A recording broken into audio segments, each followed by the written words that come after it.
ఇలా మార్వాడీలు మాలలు సంబంధాలు కలుపుకొని మా బావ బొమ్మరుల వరుస అని చెప్పేసి చెప్పుకుంటా ఒకటయ్యే ప్రయత్నం చేస్తా ఉన్నారు.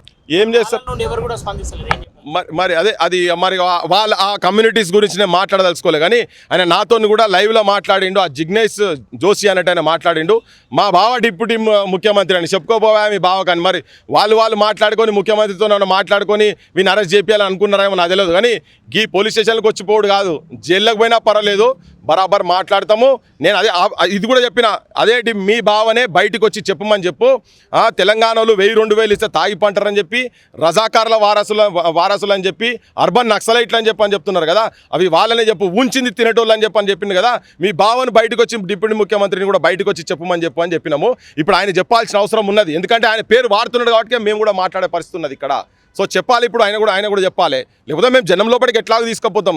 ఈ ప్రభుత్వ వైఖరి ఏదైతే ఉన్నదో అనగదొక్కి రాజ్యం మేము ఏళ్తామని అనుకుంటే మాత్రం ఈ తెలంగాణ గడ్డ సహించే సవాలే లేదు.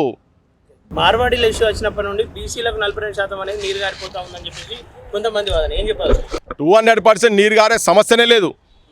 ఈ అంశం ఇట్లా వచ్చింది కాబట్టి అంతేగాని బరాబర్ 42% ఏదైతే వాళ్ళు కామారెడ్డి డిక్లరేషన్లో కాంగ్రెస్ పార్టీ ఏదైతే చెప్పిందో అది బరాబర్ ఇంప్లిమెంట్ చేయాల్సిందే. దాన్ని ఆజ్యం పోసిందే మేము కదా భయ్. ఇప్పుడు కాదు, చాలా స్టూడెంట్ డేస్ అప్పటి నుంచి సత్యశోధకు సింహాద్రి సార్ కావచ్చు, ఇటువంటి వాళ్ళందరితో కలిసి పనిచేసిన వాళ్ళం మేము. నిన్నగాక మొన్న కూడా ఈ ప్రభుత్వం వచ్చిన తర్వాత కూడా అఫీషియల్గా గవర్నమెంట్లతో కూడా ఎన్నోసార్లు చర్చలు చేసినాం కదా. దీన్ని అఫీషియల్గా కూర్చొని డిప్యూటీ సీఎం దగ్గర కూర్చొని కూడా మాట్లాడినాము. పొన్నం ప్రభాకర్తో కావచ్చు, బీహార్ నుంచి తీసుకొచ్చినటువంటి ఆఫీసర్ రాజేందర్తో కూడా కూర్చొని కూడా ఇవన్నీ డిస్కస్ చేసినాం. ఇక్కడ ప్రిన్సిపాల్ సెక్రటరీలు, అక్కడ ప్రిన్సిపాల్ సెక్రటరీలు ఇవన్నీ కూర్చొని చేసిందే. అయితే ఇప్పుడు వాళ్ళు ఏంటంటే దానికి వాళ్ళు పోరాటాలు చేస్తలేరు, వాళ్ళు అస్త్రశస్త్రాలు వదిలేసిండ్రు. మేము ఆ అంశం కూడా తీసుకుపోతాం. తెలంగాణలో అది కూడా ఒక మేజర్ అంశం. కానీ ఈ అంశం కాడికి వచ్చినప్పుడు ఇది ఆత్మాభిమానం, ఆత్మగౌరవం మొత్తం తెలంగాణ ప్రజలకు సంబంధించింది. ఇక్కడ చాలామంది పొట్ట కొడుతున్నారు కాబట్టి దాని గురించి ఇప్పుడు మాట్లాడుతున్నాం. అంతేగాని డజంట్ మీన్ మేము బీసీ సమస్య ఎటో పోతుంది, బరాబర్ పోదు. అది సమస్యలు అది కూడా ఒక ప్రధానమైన సమస్యనే. బడులు కావచ్చు, హాస్పిటల్ కావచ్చు, నిరుద్యోగ సమస్యలు ఎట్లా ఇక్కడ ఉన్నాయో, భూముల సమస్యలు ఎట్లా ఉన్నాయో అది కూడా ప్రధానమైన సమస్య. దాని గురించి బరాబర్ మాట్లాడుతూనే ఉంటాం మేము. ఈ కొంతకాలంలో వీళ్ళు ఇన్సల్టింగ్గా మాట్లాడుతారు కాబట్టి కొంచెం దాని మీద ఫోకస్ పోయింది అంతనే. ఉద్యమాన్ని ఉధృతం చేయడానికి తర్వాతి కార్యాచరణ ఏంటి? మా జనాలను మేము ఎడ్యుకేట్ చేస్తాము.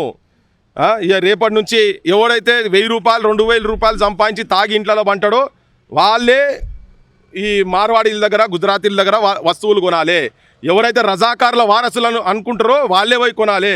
ఎవరైతే ఒకరి ఉంచిడి తింటారు అని అన్నారు కదా, ఆ తినేటోడు ఉంటేనే ఆ పని చేయాలి. ఏది వాళ్ళ దగ్గర పోయి కొనాలి. మా తెలంగాణ ప్రజలకు మేము చైతన్యం చేస్తాం. మేము పల్లెలకు పోతాం. ఇది ఓవర్ నైట్ ఏదో పాల పొంగులు లెక్క వచ్చి పోయేది కాదు.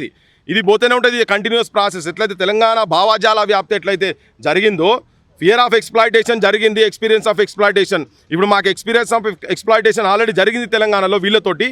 రేపు ఇదంతా మేము జనం లోపలికి తీసుకుపోతాం, జనం లోపలికి చెప్తాం, పల్లె తిరుగుతాము. వాళ్ళని గోబ్యాక్ అనేది లేదు. వాళ్ళ వస్తువులను, ఆ దొంగ మాల్ను, డూప్లికేట్ మాల్లను, ఈ డూప్లికేట్ గాన్లను ఎక్స్పోజ్ చేస్తాం. రేపు జనం లోపల ఎక్స్పోజ్ చేస్తాము. మా తెలంగాణ వ్యాపారస్తులు 40 ఏళ్ళ నుంచి దందాలో ఉంటే సంపాదించింది అట్లా దాదాపు 100 మంది సంపాదించింది.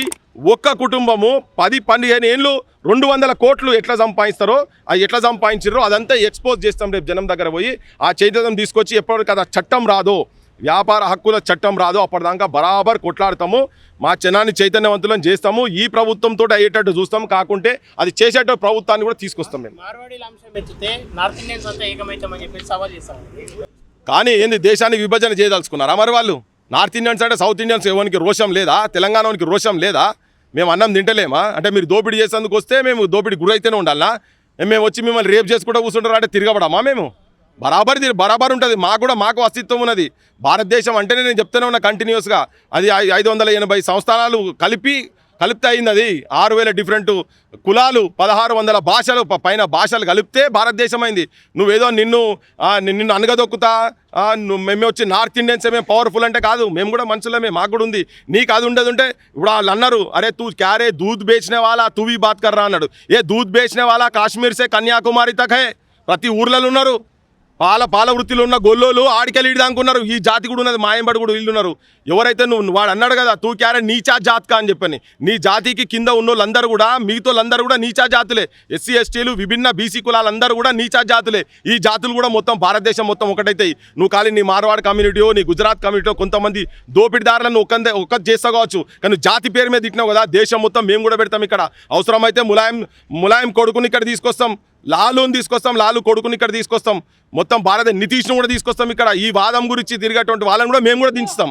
మా వాళ్ళు లేరా ఏంది ఎట్లా? మా వాదన గొడవైంది ఆ దేశంలో మొత్తం మేము కూడా తీసుకొచ్చి పెడతాం. నార్త్లో కూడా మా వాళ్ళు ఉన్నారు, కాశ్మీర్కి వెళ్ళి దాకా మొత్తం తీసుకొచ్చి కూర్చోబెడతాం. ఈ రాష్ట్రంలో ప్రధానంగా ఉన్నటువంటి 3 పార్టీలో ఒక పార్టీ మౌనంగా ఉంది, 2 పార్టీలు దీనిపైన అసలు డైరెక్ట్ వాళ్ళకే సపోర్ట్ గా మాట్లాడుతూ ఉన్నారు. ఏం చెప్పదలుచుకున్నారు? అన్ని రాజకీయ పార్టీ ఈ మౌనం ఉన్న కూడా వాళ్ళ సైడే ఉన్నారు. ప్రజల ఆకాంక్షలకు వ్యతిరేకంగా ప్రజలు ఏదైతే ఆలోచిస్తున్నారో దానికి వ్యతిరేకంగా చేసేటువంటి ఏ రాజకీయ పార్టీలైనా కానీ ప్రజలు భూస్థాపితం చేస్తారు. ఇవాళ వాళ్ళు ఏంటంటే జనం పైసలకు అమ్ముడుపోతున్నారు కాబట్టినే ఈ మార్వాడోళ్ళ చేతుల్లో ఇక్కడ పాలిటీషియన్స్ పైసలు ఉన్నాయి, వాళ్ళు వీళ్ళు కలిపి లావాదేవీలు ఉన్నాయి కాబట్టి ఇంత నిస్సిగ్గుగా నిర్లజ్జగా ఇంత అవమానకరమైనటువంటి భాష వాళ్ళు మాట్లాడుతుంటే కూడా ఈ పాలిటీషియన్స్కు కనీసం చీము నెత్తురు లేకుండా ఈ ప్రాంతంలో పుట్టిన వాళ్ళు వాళ్లకు వత్తాసు పలుకుడు అనేది వాళ్ళ చెప్పులు మోసినట్టు చెప్పులు తలకాయ మీద పెట్టుకొని తిరిగినట్టు ఏదైతే చేస్తున్నారో అది కేవలము వాళ్ళ పైసా లాలుచితో వాళ్ళు చేస్తున్నారు. వాళ్ళు ఎంత ప్రజలే ఉన్నది. ఆ మార్వాడోళ్ళ దగ్గరనే మళ్ళీ ఒకటి 50 కోట్లు కాకపోతే 100 కోట్లు తీసుకొచ్చి నియోజకవర్గానికి ఇట్లా పంచి మేము గెలుస్తామని అనుకుంటారేమో, కానీ వాళ్ళ నోట్ల కట్టలు మా ఓట్ల ముంగట రేపు భవిష్యత్తులో నిలబడాయి. తెలంగాణ ప్రజలు జాగృతం కాబోతున్నారు.